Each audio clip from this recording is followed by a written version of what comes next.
আমরা যারা ভারতীয়, যারা বাংলার ভূমিপুত্র, আমরা যদি ভিনদেশি হই, আমরা যদি বাংলাদেশি হই, আর বাংলাদেশ থেকে মানুষগুলো এনে ভারতবর্ষে ঠাঁই দেওয়া হচ্ছে, তারা কি? এই প্রশ্নটা থেকে যায় যারা এমন মন্তব্য করে। আমরা কোনোদিন বিভ্রান্তির সঙ্গে ছিলাম না, আমরা কোনোদিন সাম্প্রদায়িক শক্তির সঙ্গে ছিলাম না, আমরা কোনোদিন বিভেদের সঙ্গে ছিলাম না। বাঙালিরা, বাংলার প্রত্যেক জাতির মানুষ সম্প্রীতির সঙ্গে ছিল, সত্যর সঙ্গে ছিল, ন্যায়ের সঙ্গে ছিল, এবং আগামীতে যারা ন্যায়ের প্রতি একনিষ্ঠভাবে কাজ করবেন, যারা সত্যটাকে মানুষের কাছে তুলে ধরবে, যারা মানুষের অধিকার নিয়ে কথা বলবে, মানুষের রোজগার নিয়ে কথা বলবে, মহিলাদের সুরক্ষা নিয়ে কথা বলবে, যুবকদের পড়াশোনার নিয়ে চিন্তা করবে, বাংলার মানুষ তাদের সঙ্গেই থাকবে। দেখুন, এটা হাস্যকর কথা। জিহাদিদের সরকার যদি বাইরে রেখে থাকে, উনি তো তৃণমূলের আমল থেকে এ রাজ্য ছাড়া নয়, তার পূর্বে যে সকল সরকার ছিল তাদের সময় থেকেই তাকে রাজ্য থেকে বের করে দেওয়া হয়েছিল কিছু অনৈতিক কথাবার্তার জন্য, কিছু জাতি বিদ্বেষমূলক কথাবার্তার জন্য। তো সেই বিষয়ে আমরা যাব না, কারণ আমরা খালের পচা পানিকে সমুদ্রে এনে সমুদ্রের মতো সুন্দর পানিতে পরিণত করতে চাই না। আজকের কিছু মানুষ চাইবে কিছু বিভ্রান্তিমূলক মানুষকে বাংলায় এনে সেই দিকে মানুষের মুভমেন্টটা ঘুরিয়ে দিতে, মানুষের চিন্তাভাবনাটা ঘুরিয়ে দিতে। আমরা কিন্তু সেদিকে যাব না। আমাদের প্রশ্ন থাকবে, আমাদের একটাই দাবি দেওয়া থাকবে যে শিক্ষার পরিকাঠামোর যেন উন্নতি হয়, আমাদের দাবি থাকবে যেন কর্মসংস্থার ব্যবস্থা হয়, আমাদের দাবি থাকবে নারী সুরক্ষার ব্যবস্থা হয়, আমাদের দাবি থাকবে খেটে খাওয়া চাষি গরিব মানুষরা যেন সঠিকভাবে বাঁচতে পারে। এই সব বিষয়ে আমরা জোর দেব, এই সব বিষয় নিয়ে আমরা সরকারের কাছে আবেদন করব। আর এই সকল পচা জলের বিষয়ে আমরা বেশি দৃষ্টিপাত করব না বা এদের বিষয়ে বলবও না, কারণ এদের নামে বলা মানে এদেরকে আরও অগ্রাধিকার দেওয়া এবং এদেরকে মানুষের কাছে তুলে ধরা। যাদেরকে মানুষ বয়কট করেছে তাদের বিষয়ে আমরা বেশি কিছু বলবো না। জিহাদি হটাও বা বাংলাদেশি হটাও, এগুলো এখন পুরাতন। আমাদের এখন প্রমোশন হয়েছে। আমাদের মাননীয় মুখ্যমন্ত্রী শুভেন্দু অধিকারী মহাশয়, যার প্রতি আমার এক আকাশ পরিমাণ শ্রদ্ধা, তিনি আমাদেরকে প্রমোশন দিয়েছেন যে আমরা নাকি এখন শুক্রবারই। তাই জিহাদি, বাংলাদেশি, পাকিস্তানি এইসব আর আমাদেরকে বলবেন না, আমরা এখন শুক্রবারই। এটা আমাদের মাননীয় মুখ্যমন্ত্রীর কাছ থেকে পাওয়া একটা বড় অবদান। তাই যাদেরকে ইতিপূর্বে জিহাদি বলা হতো, যাদেরকে বলা হতো পাকিস্তানি, যাদেরকে বলা হতো বিভিন্ন নামে কটাক্ষ করা হতো, তাদেরকে আজকের ভারতবর্ষে আনার কি প্রয়োজন পড়েছে সেটা আমরা বুঝতে পারছি না। আমরা যারা ভারতীয়, যারা বাংলার ভূমিপুত্র, আমরা যদি ভিনদেশি হই, আমরা যদি বাংলাদেশি হই, আর বাংলাদেশ থেকে মানুষগুলো এনে ভারতবর্ষে ঠাঁই দেওয়া হচ্ছে, তারা কি? এই প্রশ্নটা থেকে যায় যারা এমন মন্তব্য করে। আমরা কোনোদিন বিভ্রান্তির সঙ্গে ছিলাম না, আমরা কোনোদিন সাম্প্রদায়িক শক্তির সঙ্গে ছিলাম না, আমরা কোনোদিন বিভেদের সঙ্গে ছিলাম না।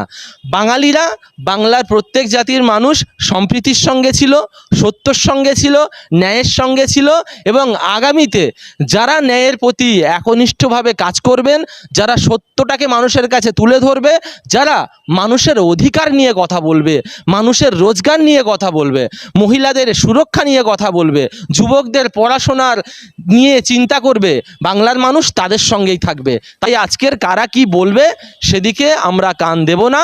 আমরা সর্বসময় বাংলার গণতন্ত্র রক্ষার জন্য আপ্রাণ চেষ্টা করে গেছি, বাংলার প্রত্যেকটা জাতির মানুষ একত্রে থেকে গেছি, এবং আমরা বাংলার ঐতিহ্যকে ভুলতে দেব না। বাংলার যে মান সম্মানটা আছে সেটা আমরা আগামী দিন বিশ্বের দরবারে আবারও তুলে ধরব। তাই বাংলার এই সংস্কৃতি, এই শৃঙ্খলা, এই মানুষের প্রতি ভালোবাসা, ভ্রাতৃত্ববোধ যারাই নষ্ট করার চেষ্টা করবে তাদেরকে বাংলার মানুষ বয়কট করবে, আর সেই বয়কট ভোটের মাধ্যমে আগামী দিন বাংলার মানুষ বুঝিয়ে দেবে। দেখুন, আমরা এর তীব্র নিন্দা জানাচ্ছি, কারণ আমার রাজ্যের মুখ্যমন্ত্রী আমাকে ভালোবাসবে বা কোনো জাতিকে ভালোবাসবে না বা কোনো ধর্মকে বেশি প্রায়োরিটি দেবে সেটা বড় বিষয় নয়। সেদিকে আমরা এখন দৃষ্টিপাত না করে এই বিষয় নিয়ে আমরা একটাই কথা বলবো, যারাই এই নেক্কারজনক কাজের সঙ্গে জড়িত ছিল তাদের কঠিন থেকে কঠিনতর শাস্তি হওয়ার দরকার আছে। কারণ আজকে শুভেন্দু অধিকারী মহাশয় শুধুমাত্র একটা দলের নেতা নয়, তিনি বাংলার মুখ্যমন্ত্রী। তাই তার ওপর যদি এই আত্মঘাতী হামলার চক্রান্ত কেউ করে থাকে তাহলে তার কঠিন থেকে কঠিনতর শাস্তি হওয়া দরকার আছে। আমরা হামিদ অর্পিতা এগুলো দেখব না, সেখানে শুধুমাত্র হামিদ বলে মুসলিম বলে টার্গেট করব তা নয়, অর্পিতা বলেও একটা মেয়ে আছে, সেও অন্য ধর্মাবলম্বী মানুষ, আমরা ওখানে ধর্ম দেখব না।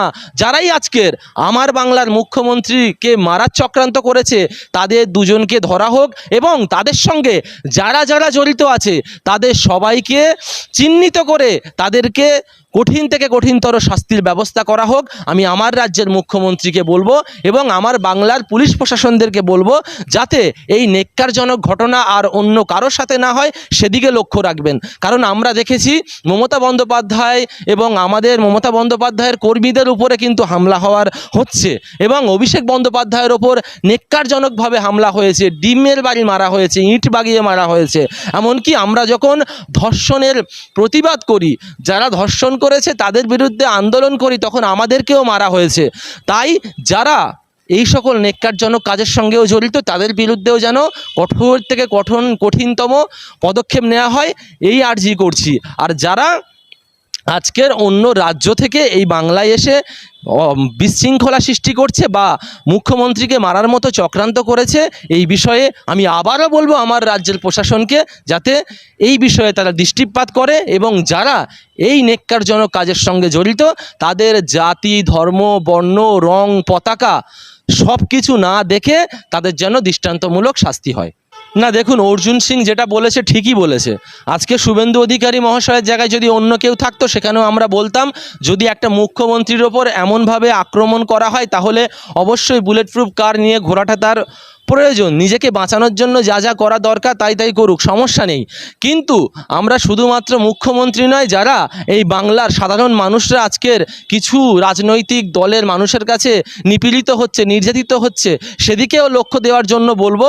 কারণ আমরা দেখতে পাচ্ছি যেখানেই আজকে তৃণমূলের কর্মী থেকে শুরু করে সাধারণ মানুষ অন্যায়ের বিরুদ্ধে প্রতিবাদ করছে সেখানেই কিন্তু বিজেপির কিছু কর্মীরা গিয়ে মারধর করছে, তাদের ওপর চড়াও করছে।